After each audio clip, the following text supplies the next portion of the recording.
Welcome to the AICPA Town Hall Series, your resource for the latest news and updates on pressing issues facing the accounting profession. Welcome to the AICPA Town Hall Series. I'm Eric Auskerson, one of your hosts for today, and you can see that we're coming to you live, actually from a just concluded AICPA Council meeting. I'm with Barry Melanson. Barry, it's great to be with you. We've been here for the past couple of days. So why don't we just first kick it off? I think most of the town hall audience knows about council, but for those that don't, maybe a little bit of background. Yeah, probably some don't, but Yeah. It's great to be with the town hall group here, and it's great to be with you. AICPA Council really is like sort of a combination of a House and Senate concept that is a place of gathering for strategy and issues that facing the profession. Every state gets a couple of members and then additional members based on how many CPAs in that state, and the group meets a couple times a year, and a wide-ranging strategy type of agenda. Pipeline obviously is on the agenda in meetings these days, but Washington D.C. updates and tax issues and a whole bunch of things that affect the profession. And that's really what it is, and so it's a cross-section of members. And I will tell you what was really interesting in this one I'll just raise is that we have this leadership program that's been going on for about 15 years where we have a group of about 35 or so people supported by their firms, young professionals that get nominated and get selected for purposes of building volunteer leaders in the future. And we had them all, there's just a large number of those in this group. Council's about 250 people, and we had a large group of professionals, sort of the next generation of leaders as well. Yeah, as you said, it's a great cross-representation of the leaders of the profession. And one thing, Barry, that came up over the last couple of days was members of council talking about the town hall and the town hall community. And you even mentioned it during your keynote, stating how the feedback that we receive every 2 weeks is extremely valuable. I mean, you got a lot of feedback here from this governing body, but the council members all said the town hall is one of their best resources, and we told them that all the questions that we get every week also help guide the AICPA on, how they're seeing things and what they should be focusing on. I've said it before in other town halls. Our team takes all of the feedback questions. We obviously can't answer them all live, but we take all that feedback. It goes into our data sets to make sure we're not missing something or some nuance that needs to be examined in a certain fashion. So it's extremely valuable. I did talk about the town hall in my overview of the profession remarks, which I do at every council meeting. And one of the key components of that is it's a complicated world, and the town hall with about 10,000 people every other week is just keeping everybody up to date in sort of this metamorphosis of issues and emerging issues, existing issues, guidance, etc. And if you think about council meeting twice a year, the town hall sort of is a much different sort of connection point. Well, Barry, that's a great setup for today's agenda, because today's agenda is going to be action-packed, and we're going to cover a lot of different items. We're going to kick things off with the DC and profession update, which Mark Peterson is going to be joining us for, so you can expand the camera angle there. Mark, welcome. Great to have you here with us. Then we're going to dive into the new quality management standard, share some other updates from the audit area with our chief auditor at the AICPA, Jen Burns. And then we're going to get into some hot tax topics with Jan Lewis and Melanie Lauridsen. They'll be talking about ERC and some other items such as BOI. And then we'll have our usual open forum to close things out. So Barry, we only have one slide here from the council meeting. We are in the newsletter next week going to give a link to the full hour presentation that you and Sue Coffey gave. This, highlights many of the things that we've been talking about. A lot of the hard trends that we're aware of. The talent issue based on demographics and other issues, technology, regulation. So maybe just a couple of comments here, then we're going to jump right into the DC update. Yeah, I think there's two takeaways from here. You mentioned hard trends. We do use some of the work that Daniel Burris does. He's a futurist. We use other futurists who think about things, who think about AI, et cetera. But he uses this term called hard trends. And there are hard trends and soft trends. Soft trends are things that you can influence and change and strategize around. Hard trends are, you may not like them, but they are in fact things that are happening that you have to figure out a way to deal with. You can't really have an expectation of changing them. Demographics is an example. Demographics can be predicted with high degrees of precision just because of the large data set that's associated with it. Technology is another one. We all live a world that technology is impacting what we do, how we do it. That isn't changing, that isn't slowing down. We can want it to slow down, but it's not slowing down. And we live in a world that has a much different attitude towards regulation, not just in the US, but globally. We're going to talk a little bit about some of even cross-state implications from a regulation standpoint as well. So that's the first point. And second point is, many people in here, and as I travel around the country, you've all heard me talk about the role of this profession as the trusted advisor. And that's a hugely valuable and important role, position for the profession, and frankly important for society and small business. And I would just say that the job today of trusted advisor there's never been a time that it's been as hard, because it's so fast-paced, there's so much complexity. It's hard to know what is actually the right advice and answer. Everything from Middle East issues, wars in Europe, to in economic issues that change, a mess in Washington, D.C., battles between states, if you will, from a legislature. It's very, very complicated. And so, frankly, the town hall, and this is one of the points that I made, is a way for us to connect with tens of thousands of our members to really try to keep them as up-to-date as possible so they can deliver on that trusted advisor mission. Well, thanks, Barry. And we've already got questions coming in here. And one of the questions was, why isn't the pipeline on this slide? And what I can tell you is, at council, we probably spent 3 hours discussing the pipeline issues. You've had Sue Coffey, Lisa Simpson providing updates to the town hall community related to all the initiatives underway. There was a great dialogue around it. We do want to keep going, Barry, but maybe just one comment. We did spend the bulk of the time with council on that, but it is on the slide. Technology strategy becoming talent strategy, and also demographics is a direct correlation to some of the talent issues that are out there. But we did cover it in a whole swath of things, from how we maintain high standards in the profession, how we work, how people work in the future, compensation. All of those types of things were part of a big discussion on it, with breakout sessions with council. And we're digesting all of that. I would think in November, December, we'll be back here in the town hall with a readout from Sue Coffey, maybe part of that team, the National Pipeline Advisory Group, MPAG, another acronym. Well, Mark, let's continue on here. We've got a picture here, and there's no one sitting in the Speaker of the House seat. there is not at the moment. So buckle up. So I'm going to start to kind of set this up, because to say this situation is fluid is an understatement. It's literally changing by the moment. But just so everybody understands, the way it works is both parties go into their own conference or their caucus. They have a majority vote, simple majority, and then they send their candidate to the House floor to become Speaker, Republicans and Democrats. The majority usually wins the Speaker's role. What has happened is there have been more challenges from the majority party, in this case the Republicans, to who's going to be in that chair. And if you remember January, it took a historic 15 ballots for Speaker McCarthy from California to actually take the chair and get the gavel. And during that time, he had to make some concessions to members of his own party, one of which was the ability for a single member to call for a vote to vacate the chair. He took the risk that would never happen. It happened. The chair has been vacated. And so now the situation is they're trying to figure out who's going to replace him and who could get the majority of votes on the House floor, which is almost all, because the margins are so close, almost all of the Republicans to agree on who the candidate is. This, I know folks get frustrated with politics, but this absolutely impacts several issues that we're dealing with right now with the profession. So this is changing by the moment. There have been several candidates that have run that have not gotten the majority to become Speaker. There's actually been a deal that was just floated that apparently popped, so it is not moving forward, where they would actually... Pop as in not moving. Not So moving. you thought it was, and now it's not. Thought it was, and In the now last it is hour. not. And basically that is they have a temporary speaker, Speaker Pro Tem, who's Congressman Patrick McHenry from North Carolina.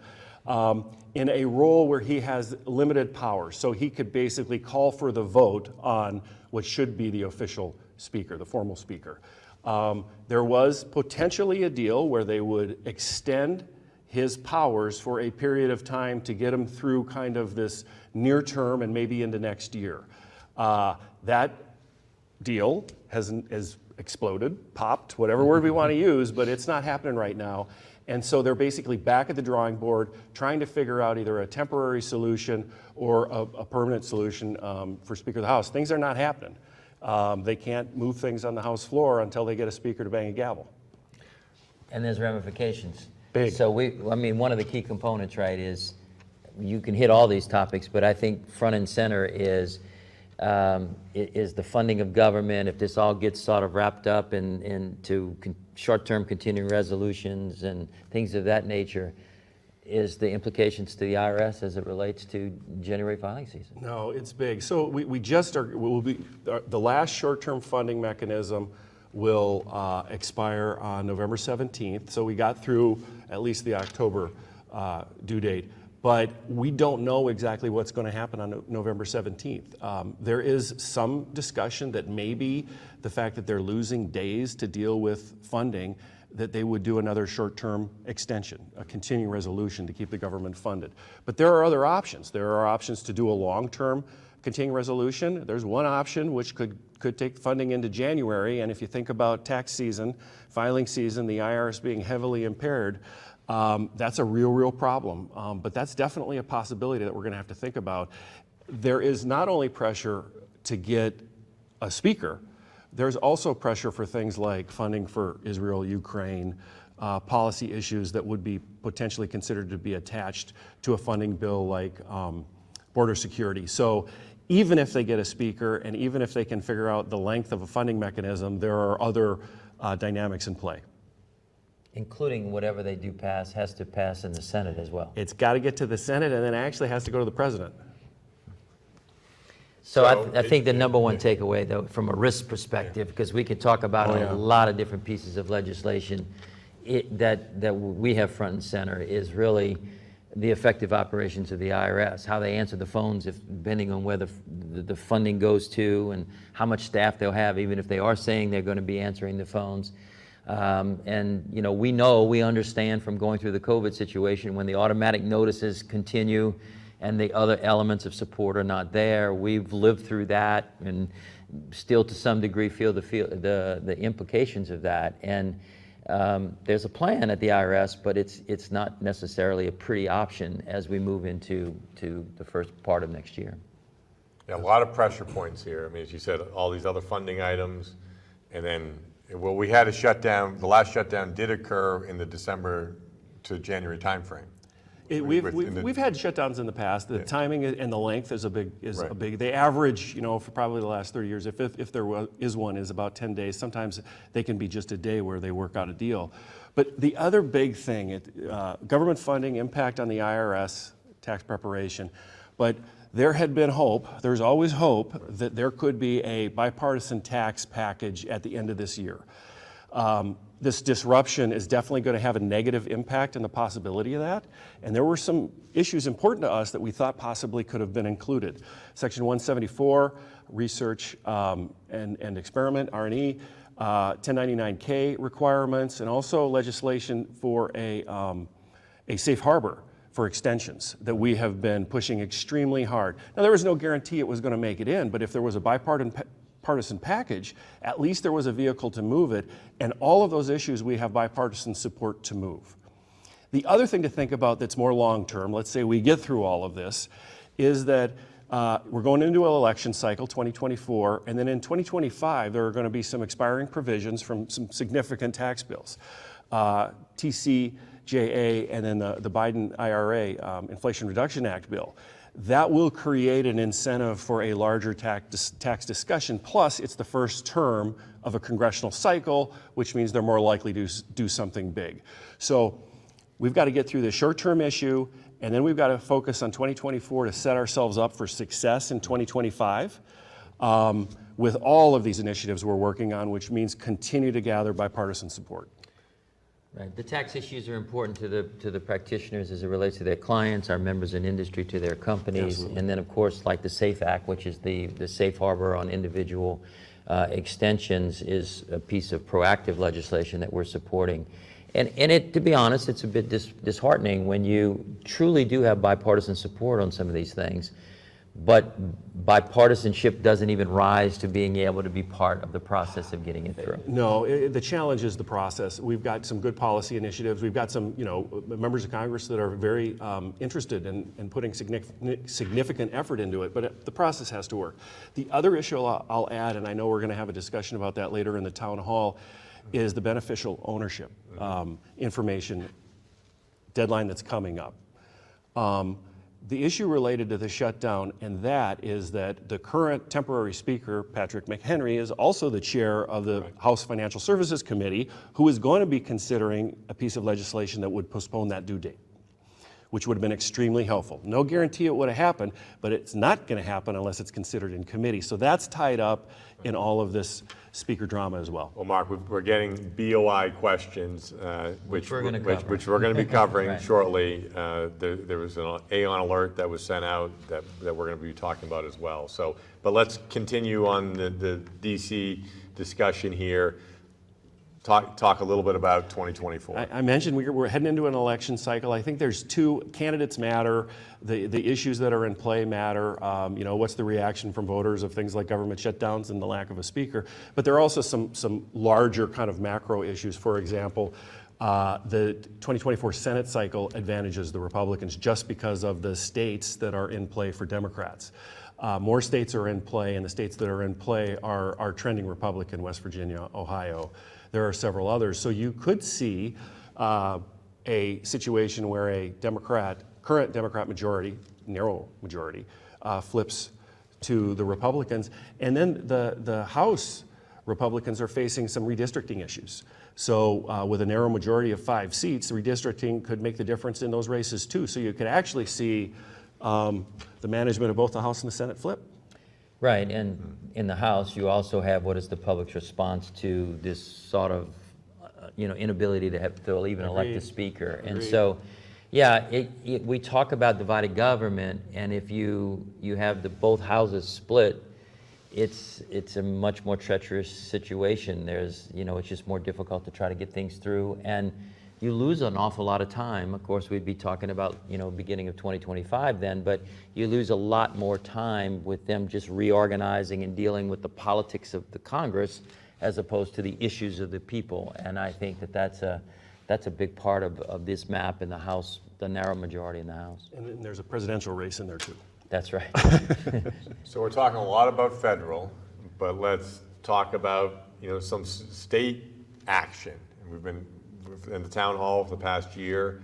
We've been talking about ESG, talked about the SEC climate disclosure draft, and when that potentially is going into, going to become policy, and that's still on their agenda, Barry, right?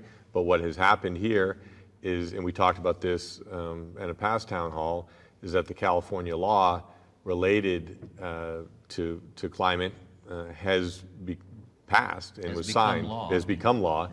Now, Newsom signed it in mid-October, and now everyone's beginning to kind of understand what the ramifications of this are going to be. So maybe just two things, Barry, and you talked about, we had an ESG symposium, and you talked about the matrix. There's all different types of influences here, and all of a sudden, the state now, a big state, is going to have a pretty big impact. Yeah, I think we're living in a world, I think the takeaway from this is that we're living in a world of extraterritorial impact. So in earlier town halls, when we've talked about ESG, we've talked about the impact of Europe and its rules on American businesses and their supply chains, and what that might mean even to smaller businesses.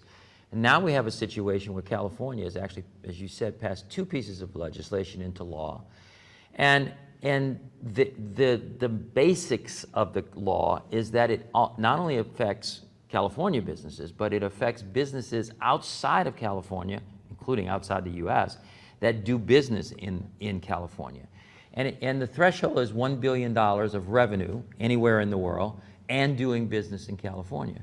Now, the reality is that if we think about billion-dollar businesses, and there are a lot of them today, a high percentage of those would be doing business in California. You might find certain, targeted type businesses, construction contractors that are isolated in a particular state.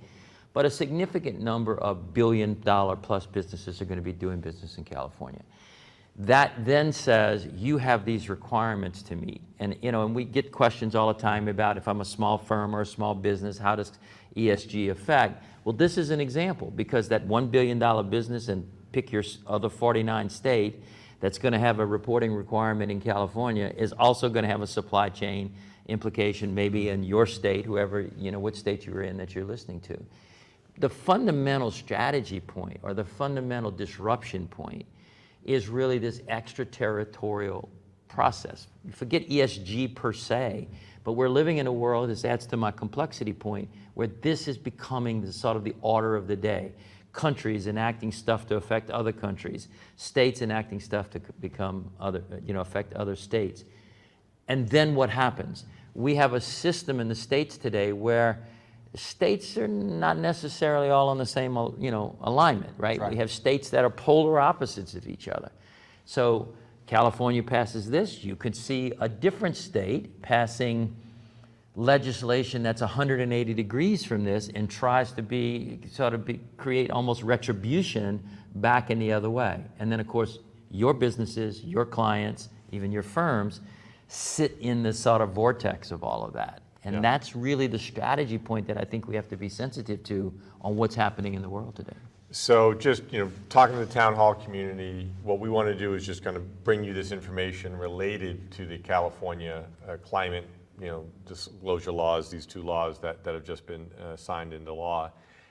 What we'll be doing in a future town hall is talking a little bit more about, what this means to you and your clients. As Barry noted, if you have over $1 billion in revenue and you do business in California, it impacts you. There's 5,000 companies that fall into that category. We know a lot of the big names that have already come out and said they support this. The Apples, the Googles, Amazon has already kind of pushed forward prior to this becoming a law related to how they wanted to support their supply chain. So more to come on this. And maybe one last question for you, Barry. What do you think what do you think the SEC is going to do now? Are they going to maybe just watch and see what happens here with this action? Is this going to delay the SEC taking action? What some might say, will it matter with the California law to a large degree? Some people are certainly saying that. It's still on the agenda of the SEC, but because of all the things that are happening in Washington and the political winds that are going, and we also know once they do, there will be legislative challenge, which there'll probably be court challenge on the California law as well. I suspect the SEC will still move something forward. Chairman Gensler certainly has passion in this area, but it certainly doesn't seem to be on the fast track. And probably California, puts grit in the system a little bit and probably continues to slow it down. I will make the juxtaposition real quick, though, that I think we ought to feel really good about as a profession, because I talked about this extraterritorial environment. About 15 years ago, we created, through all of the states, a notion of mobility that allows people to just have the license in one state and they can act virtually and physically in the other states. It was a different time. And we were able to do it then. Today, it would probably be a much harder time to try to get that done because of this sort of tension between the states. So I think as a profession, at least on the regulatory side, we've been pretty fortunate. Well, one slide that we're not covering that was actually, it might be in the full deck, which is in resources, showed a lot of that legislation that some of the other states are putting forth, which is, as you said, the polar opposite. So Mark, we're kind of running a little bit behind, but is there any kind of concluding remark you want to make before we move into our quality management and audit update? No, I'm just waiting for an update on who the next speaker is so that we can try and get some stuff done. So we'll give you an update if we get something before we wrap here, Eric. Let's see an open forum. We'll hit that again. Thanks, Mark. So we're now going to move to discussing the new quality management standard. I've got Jen Burns with me. Jen is the chief auditor at the AICPA. She's been on town halls before. It's great to have you with us. Thanks, Eric. Great to be here, and I'm excited to talk about some of the key topics and resources my team, the Audit and Assurance team, the Auditing Standards Board, and our member volunteers have been working on. We have been very focused on getting guidance out to members to help you implement the new standards and leverage technology in your audits. So I'm going to cover 3 areas: quality management, technology, and risk assessment. So let's turn to quality management. As you all know, quality is foundational to what we do. Our profession prides itself on the quality that we provide and the trust that we deliver. And a key tool to our quality is our standards. So why did the ASB decide to change the quality standards? Well, first, we hadn't made changes to those standards since 2006. New concepts have become fundamental to business and firms and how they operate. So the idea of performing risk assessments, the idea of root cause analysis, the concept of continuous improvement, those are all now embedded in the business world, and we want to embed them as well. We've also learned a lot through our peer reviews, so we need to take those learnings and build them into our standards, not only to support our commitment to quality, but also to serve the public interest. So the new standards are intended to help firms identify and address the risks specific to their practice and create a more scalable approach to their quality. All firms that perform audit and attestation engagements need to comply with these standards. So what are some of the key aspects of the new standards? First, the effective date. The new standards are effective. You need to have your new system of quality management in place as of December 15th, 2025. Now, the ASB intentionally set that effective date, giving firms a lead time to properly and thoughtfully implement the new standards. They also wanted to allow firms to have at least one more peer review cycle during the implementation period to help the firms thoughtfully implement the new standards. And while 2025 might seem far away, it is not. It's going to be here before we know it. And if you have not already started, we really need firms to get started on their implementation efforts. But the good news is we have some excellent resources to help you with those implementation efforts, which I'm going to detail here in just 1 minute. But I wanted to give a refresher on what the quality management standards require and some of the new things in the quality management standards. So first, there's a risk-based approach. Second, we've revised the components of quality management, which you'll see on the next slide. Third, there's a more robust leadership and governance requirements, enhanced monitoring and remediation requirements, and then also new requirements related to covering network firms and service providers. So on the next slide, you'll see some details about the effective date, which I don't need to cover. This is a little more detail about the effective date. The important point is to make sure you have the new system in place by December 15th, 2025, and that you're working towards that and you have a plan in place for implementation. And Jen, one thing that I know I've been talking to you about, and we're talking to some of the solution providers about, there's some great resources which are going to be covering that you and your team have worked so hard on, but there's also be solutions that will be coming out and we will be discussing in future town halls. And I think the first goal right now, and we talked about this, I think it was about 6 months ago when we first came on a town hall to talk about the new SQM standard. A lot of questions on the why, and we're trying to answer those questions today again. But I think the takeaway here is to start leveraging some of these resources over the next few months, building understanding, and then working on, if you're a small firm, working on what your implementation plan should be. Exactly. Yes. Yes. So this slide just shows the differences in the components. You'll see there's some similarities, but again, there's 2 new components I want to call out. One is the risk assessment process, and then the second is the information and communication component. That focuses on the importance of communicating information not only internally, but also externally about your quality management system. So moving on to the next slide, getting past the why and the what, now to the how. This is the exciting part. We have got several resources to help you implement the new standards. First, let's talk about the Practice Aid. This is an excellent resource that was developed by our Quality Management Implementation Task Force. So members, practitioners in the field help develop this for their colleagues. We have 2 versions of the Practice Aid. One is focused on sole practitioners. The other is focused on small and medium-sized firms. This Practice Aid is free to members, and it helps explain how to apply the risk-based approach to quality management, and it includes an extensive library of potential risks and responses. As a companion to this Practice Aid, we also have an example risk assessment template, and that helps you identify the quality risks related to your practice, and then also implement policies and procedures necessary to tailor to your firm's facts and circumstances. I do have a few cautions about the practice aid. One is don't try to shoehorn your current quality control system into the new system. You need to go through that risk assessment process and really tailor your policies and procedures to the risks that are present in your firm. Also, please do not simply cut and paste what we have in the practice aid. It's got a lot of good information in there, but we got it out there in order to help you, but you really, please do not cut and paste what's in there. You need to thoughtfully think through how it applies to your firm and tailor it to your firm. Jen, we've got a number of questions coming in here, and I want to give you one and maybe Barry one. One is just like, can you define what counts as an attest engagement? There's all kinds of questions coming in about, I just provide these types of services, so maybe just Sure. give an overview of who this applies to. Excellent question. So if your firm performs engagements under GAS, the auditing standards, or engagements under the attestation standards, the SSAEs, or the SARs, any of those three, if you're performing engagements under those three types of standards, this applies to you. And Barry, there's change. There's change questions coming in. We're just doing change for the sake of change. I know this is something that you think a lot about.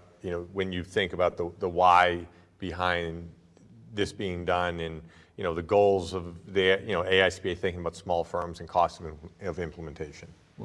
Jen used the word tailored several times in her comments, and I think the Auditing Standards Board and the team is really looking at this from the standpoint of making a positive difference in firms of different sizes, including smaller firms. Change is hard, and no one wants to do change, and it's time consuming and all of those things. But the reality is that, as Jen said, these quality standards were established before we had an iPhone. So there is a world that's changing as to what business is like. We certainly have significant elements of how business is changing with firms and approaches and support tools that you just described. All of those things are changing. And it's important that, from time to time, 2006 to effective date in 2025, that's almost 20 years. That's a long time with a world that's on a very fast pace. So that's one thing. And it's important to keep the approach that firms can take in the audit and assurance space, as Jen just defined it, up to date and in a constant, state of flux. We've talked about our DAS project, which is about rethinking the whole audit. And tailored audits. And tailored. So small firms going from these policies to risk-based, it could be simpler in some ways. It's really an attempt to move away from just a checklist approach, which people have been very concerned about, to be able to be tailored and to take in the considerations of your firm, your circumstances, where your risks are. I mean, one of the feedback as this was going on was even the review process.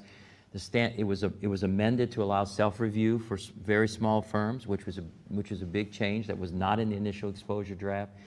So I think there's a lot of evidence of being responsive to those concerns. And let's remember, the wide swath of assurance is actually the second highest growth area in firms today. And this is the hallmark of the profession.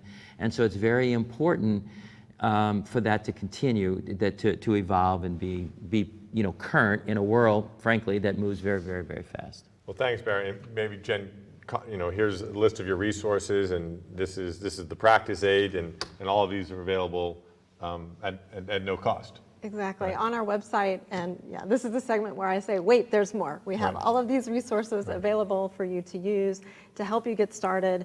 If you haven't started yet, what I would do is pick up that crosswalk document, which is about 10 pages, pick up the firm checklist, which is 3 pages, even easier to read, digest that, then move on to the practice aid and just get started and lay out your implementation plan, and you'll be on your way.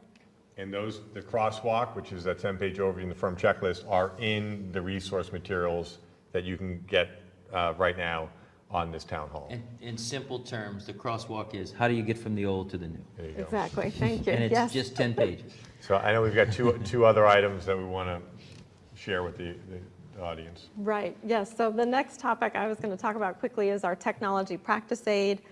The focus here is to help auditors leverage technology in performing their risk assessment procedures. The decision to develop this aid came out of outreach with our members and research that the Auditing Standards Board did.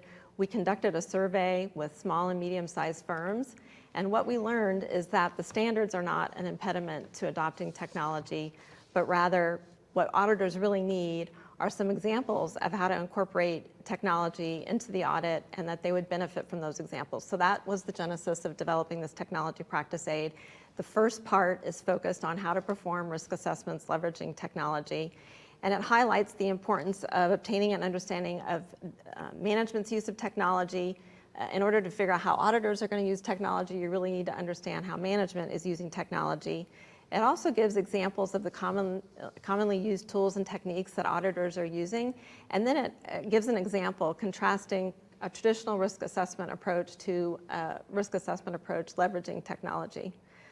Standing back, I think we all agree that as technology evolves, the audit needs to evolve, and we need to be consistently thinking about how we can be using technology to make our audits more effective, and that's really what this practice aid is intended to help with. Really a couple of key points. One is that point about understanding management's use of technology. It helps us perform more robust risk assessments, and at the same time, it helps meet our clients' expectations about using technology. Technology is a way to attract and energize the next generation of auditors. They excel at using these tools and techniques, and we want to be bringing that excitement into the audit process as we evolve. The last thing I wanted to mention is the risk assessment guide. This is a good partner with that technology practice aid. This risk assessment guide talks about the new SAS 145, which is effective for this year-end audit, so effective as of 12/15/2023. This is an authoritative guide, so that means auditors need to consider the guidance in this guide in their planning and performing of their audit engagements. The good news here is this gives examples of how to scale SAS 145 to small and less complex entities. It gives scalability scenarios, and it's written in plain English. This is really a great guide, so I wanted to mention that as well. Well, thanks, Jen. We'll have you back to talk more about both the risk assessment standard and some of these other activities in a future town hall. But thanks for being with us today. Thanks for having me, and thanks to all the members who helped us put these excellent resources together. Thanks, Jen. Thanks, Jen. And Barry, so now we're going to transition to an ERC and BOI update, but as we make this transition, just looking at those last two guides, one thing that we were talking about here at Council was, the transformation of the audit, the major initiative that the AICPA launched, 5+ years ago, the dynamic audit solution, and you look at that, the updated risk standard, and you think about what that tool's all about is really moving to a risk-based approach and a tailored approach. So that in that project right now, we actually are firms are leveraging the platform. It's in commercial release, and this is something that I think in 24 and 25 we'll be talking more to the broader town hall community about as we open it up to firms of all sizes. And that's being brought out slowly Right. with sort of firms that really want to be on the leading edge of making those changes, have the opportunity to do so. And some firms are going to take longer to get there, and that's going to be fine as well. But it's about positioning that a key service of the profession. We're going to talk about some tax and tax-related topics here in a moment, which is key as well. But it is a key component of the profession, and it's a growing one. I guess I would say it's, the whole notion of trust, which we talk about trust and trusted advisor, the assurance on information and insurance on not only financial information, but broader sets of information is in high demand today in the world, and we are the profession that delivers on that. And continuing to evolve that space is very important. And technology's transforming Huge, how we huge deliver it. drive. So it's exciting and a lot of efficiencies. So Well, we had an AI speaker at Council, and one of the things he said, nothing to do with the profession, totally just in the tech space, he said, you really think about where AI is going, and the role of the profession is going to be paramount into having people have confidence in how fast this is changing and where it's going. That may be a big company issue, but it still sort of goes to the point of a broad base of assurance. Well, thanks, Barry. And I think we've already got 10 or 15 questions on ERC and what's going on there. So you definitely could have came on sooner, but it's great to have you both here now, Melanie and Jan. And I'll let you take us through this this next segment, and what you're going to hear right now is what they just provided to council as well. Exactly, and this is late breaking topics on ERC and just a little bit on BOI. We're just going to try to hit the highlights here. Obviously, the AICPA has been a great advocate for taxpayers' professions dealing with the third-party promoters on ERC. We do have a little bit of new news. Melanie's been on the town hall in September. You guys can look at that archive. She covered both of these issues. So let's start with ERC. ERC. So thanks to all the awareness that we've been creating, the IRS made the unprecedented announcement and did the ERC moratorium. So can you give a quick little recap on that, Jan? Yeah, we know about the moratorium. They're not processing claims. I think as practitioners and as clients, we're dealing with what if I still have a claim that I need to file. If I file one now, will it be processed? If there's something in the pipeline now, how long will it take? Those are all things, Barry mentioned trusted advisor, we need to talk to our clients and deal with that. The moratorium clearly will last through December 31st. They will not process any claims, new claims during that time. Don't forget though, you're working on a statute of limitations here. The statute of limitations for 2020 payroll tax returns will run April 15th of 2024. So we've got a little bit of time there. If you've got a valid claim left to file, you certainly can file it during this time, but it will not be processed until after the moratorium. But Jan, what has IRS said about that statute of limitations and what should we be doing? Yes, what they say is file any returns before the statute of limitations expires. There was definitely more stringent review of claims that they have in process right now. They've already stated they think 95% of what they have in the process right now are possibly fraudulent. So valid claims will probably be looked at a little more stringently. Okay. We need to remember that. And again, make sure you file before the statute of limitations. So this morning, the IRS made another announcement with regards to the withdrawal program. What can you tell us about it? This is all a continuum of what the IRS is trying to do. The moratorium, they put a lot of warnings out, then they did the moratorium. Today they announced a withdrawal program. We'll have the link to where you can find that announcement. It's very basic. It is only for those taxpayers who have amended returns in the process, they have not received their payment yet, or taxpayers who have received their check but have not cashed it or deposited it yet. Only that group, if they, upon advice after talking to their CPAs and thinking through all of this additional information the IRS has sent, if they are concerned they don't have a valid claim, they can withdraw. Specific instructions were given today as to how you will fax in your withdrawal request, a one-page request basically, to act as if your ERC claim never happened. We may see some of that. I think the real issue is we're waiting for the third bullet point on that slide, which is possibly a settlement program. But if you have gotten your money, now you've got some doubts. We do not have that. We don't know when we'll have it. They say in the near term, so hopefully in the coming weeks we'll see that. So what did... Just a couple of questions coming in. The questions coming in on, but one person saying, how can the IRS even call a moratorium? Aren't they required to process returns? But there's just, I've got I processed returns prior to this moratorium. Are they being processed? So just concerns on the IRS getting to the work of processing proper returns that have been filed. So right now, the IRS has said they have about a 600,000 backlog of our ERC claims, and we recently asked them what the status of that was, and we actually heard a number of 700,000. So, and they're going through them very slowly. So it's moving slowly, and for those who are trying to get new claims in, we really don't know. The only response has been file it in time before the statute of limitations. We are looking for more guidance, and we are pushing, and especially with the settlement program that's coming up. We have been beating this drum for 2.5 years now. We're not going to stop. And unfortunately, the answers are sometimes a little slow to come. So I think we've covered ERC, at least the latest and greatest. I think the other main topic. Can I touch base Oh, real yes. quickly? So here on the ERC, the slide that you're seeing, we do have lots of resources for it, and we're also putting together a webcast that will come out in November, which will be navigating the uncertainty with ERC.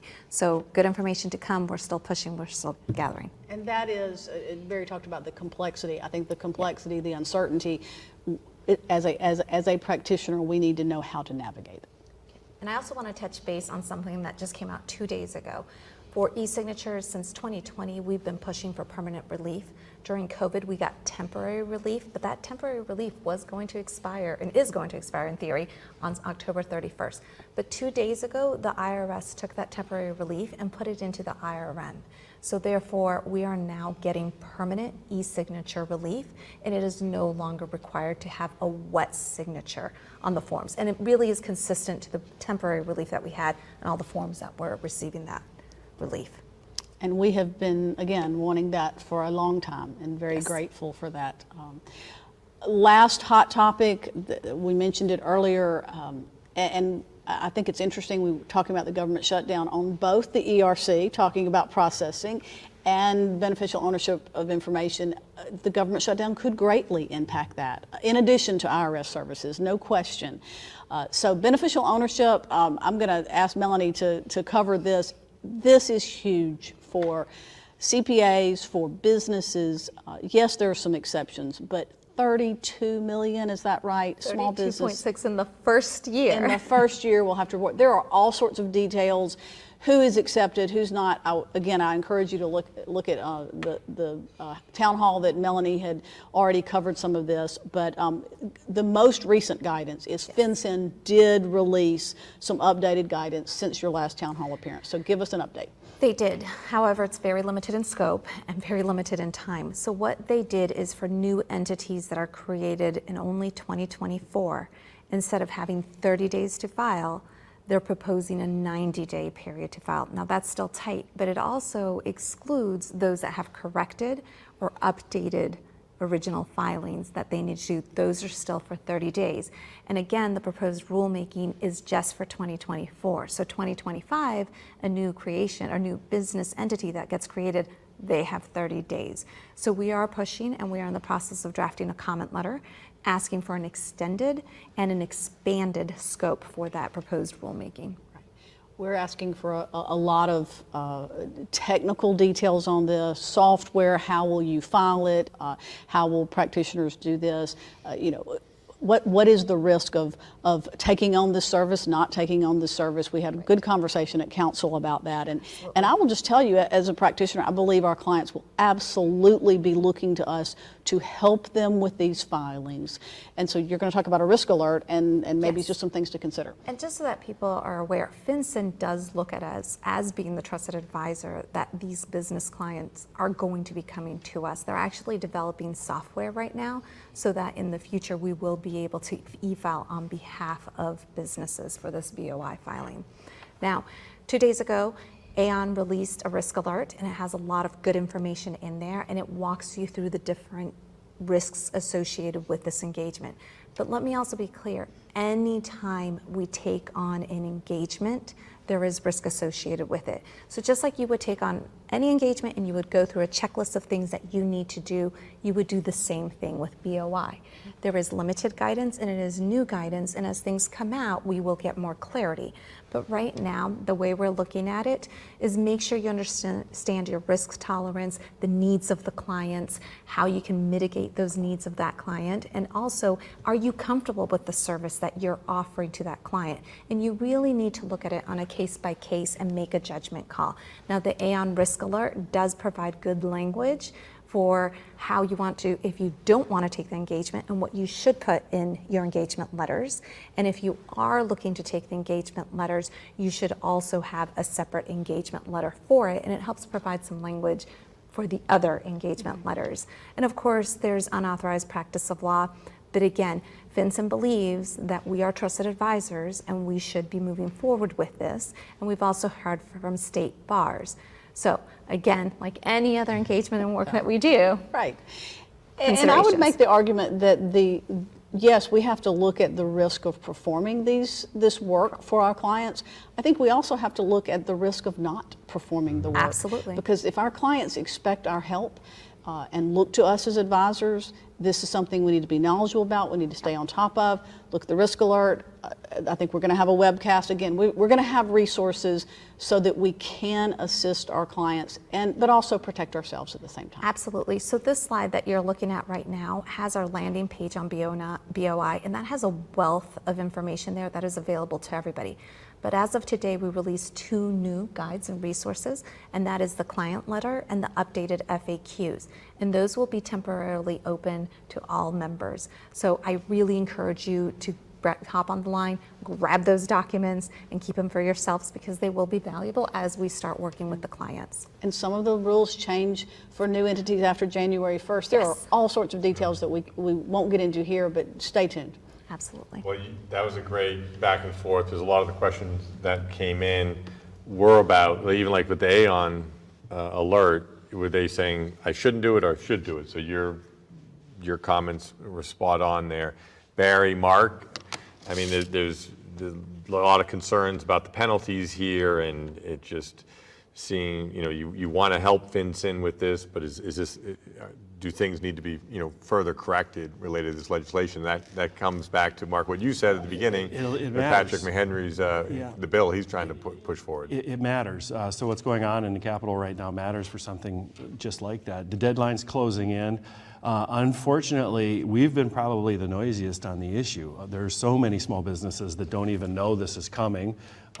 We've tried to be as loud as we can to make sure that they're notifying their members of Congress and then working with other small business organizations.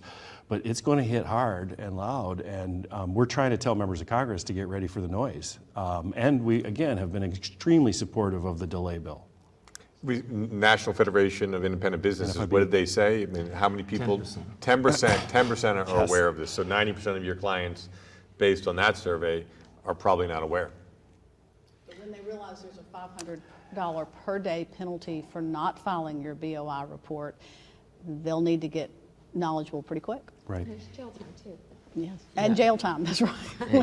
But and all of those penalties and stuff, we get the concern over it. One of the questions you said, Eric, was about, does the Aon let you or don't? And I know Melanie responded to that, but it clearly says there's a way to do this, and there's a way to do this effectively, and in a client service way, and in a way that you can use language and engagement letters and have a system to minimize the risk, just like you have you minimize risk in tax returns.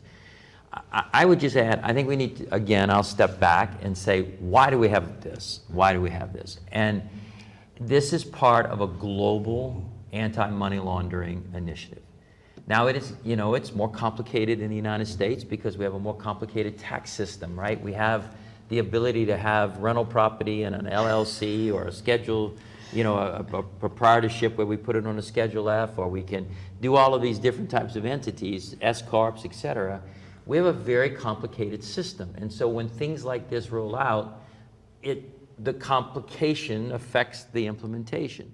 In other countries in the world, rental property systems they don't have the same liability regimes, and there's not all of these protection issues that people go through with I'm just using rental property because it's typically a single member LLC, and you're going to have a filing responsibility of a beneficial ownership here. So why? Back to your question you asked Jen a while ago. The why is because we live in this world of commerce that's electric, that's digitized, if you will, and it's cross-border, and there's this grave concern about money laundering, and that is the G20 countries are all trying to come together to implement capabilities to minimize the risk of money laundering, not eliminate but minimize. And this is a methodology in that madness, if you will. Now, from a strategy perspective, people can say it's a lawyer responsibility. The lawyer was involved with setting up the LLC and probably never touched anything related to that LLC again. The 10,000 people on this town hall, if they do tax work, they're touching those LLCs every year, right? Every year, whether it's a single member LLC or multi-member LLC. And so we're best positioned to do that. Now, we shouldn't do it for free. We shouldn't do it because, out of the goodness of our heart, and we shouldn't do it without the right communications to our clients. But this is an example of the world turning to us, and the US in this case, saying, actually the people that probably can make this best work is the profession. By the way, we proved that in PPP, and frankly, with the action of the ERC, we've proved that as well, because as Mark said, we've been the only real voice on BOI. We were pretty much the only voice on ERC mills as well. And so I think it goes back to this trusted advisor role, Jan, that you and I were, both referencing in this process. Well, thanks, Barry, for those comments. We've kind of just, moved here into open forum. I think what you stated, the why and understanding what the government's trying to do is very important. And Mark, there's with legislation, there's always corrections that are made as they administer it. So there's issues they need to work on. There's a question about engagement letters. Was that in the list right now? Client letter. Client letter, available. with the- Engagement letters, we're working through that process right now. Okay. So But as there more is information guidance in hits- the Aon There is guidance, document absolutely. to say what you should consider in an engagement letter, but we will Yes. give samples and guidance. Correct. And I could see us in a future, this is going to be an important service, and we probably should have a couple practitioners here, not only talking about some who are doing it, maybe a few that are not doing it, and have that discussion on a future town hall. Absolutely. So we're here in open forum, Mark. Any updates related to the speaker? So the situation is fluid. Yes.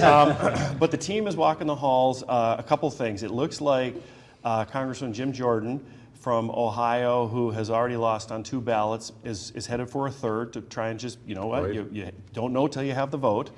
And I'm going to hear moans of empathy across the town hall community, but they're talking about working the weekend. And then this idea that went down of extending and expanding the role of the temporary speaker, it went down. There was a lot of pushback on it today during their meetings, except there are some people trying to keep the concept alive because there is the possibility that you could get bipartisan votes for that. Under the right circumstances, it would take concessions to the Democrats. It's modern history. We haven't seen anything like this, but it's possible. So that's the latest. Well, stay tuned, and maybe if we have any more information that we want to provide with the town hall community, we'll do that Isn't in it the newsletter. interesting that breaking news is that they might work on the weekend? That's right, that's breaking news.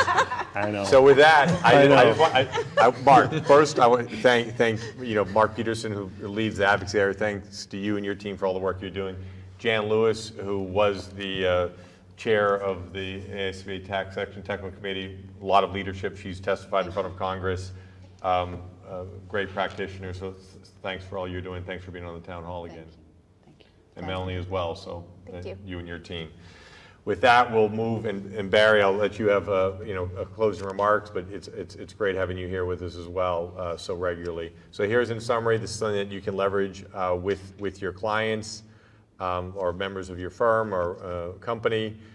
Here's the MAP survey. We don't have Lisa Simpson with us today, but definitely want to give this call out. Her team have produced this report. Please take available of it. A lot of great information. Here's some white papers and on-demand webinar related to understanding, playing the financing advisory role with your clients. That's becoming a more and more of a challenging area for your clients due to interest rates. So a resource there. We got a lot of great feedback related to the discussion we had on the town hall about generative AI. We've got a full 1-hour webcast, free webcast on October 24th, where we'll be unpacking this AI toolkit that we're going to be providing to all of you. So that's something that you might want to leverage if you want to learn more about generative AI. Coming up on the next town hall, November 2nd, we've got Steve Leisman back from CNBC. He's joining us on a quarterly basis. You never know where things will be, but I think it'll be timely to have Steve letting us know what his thoughts are with the economy and rates. And we're also going to have Randy Johnson. I know many of you know him. He's a technology leader in the profession. So Barry, a busy session here today. It's been a busy couple of days at council. I just love kind of closing out these last couple of days, doing a town hall here, bringing them all of the information that we've been working on. So let you have, final closing remarks. Well, two quick ones. One, just back on the BOI issue, I had a conversation with a relatively small firm practitioner, and we didn't spend a lot of time today on human capital. It's going to be future as well. I think it's a great area to take a young staff person to say, build up our processes in our firm, tackle this for our clients. Nothing more motivating to this generation that's entering the profession to be given sort of that type of task to make it work for a firm. So I just share that. I would close too with we recognize it's a very complicated situation made worse by Washington. And it's a difficult time for all of us. And I just think the value of our profession in that world is incredibly important. And I would be remiss to just not acknowledge and recognize the suffering of people around the world. We have a lot of problems, and we're talking about, how you deal with BOI or ERC. There are people suffering in a lot of different ways. People have lost their lives, et cetera. And I think we all should just every now and then take a moment to think about that. So, Thanks, Barry, and thanks to all of you. Thank you for your participation. You can now subscribe to the AICPA Town Hall series on your favorite podcast platform, as well as watch archives on YouTube and AICPA TV. Tune in for live broadcasts Thursdays at 3 p.m. Eastern Time.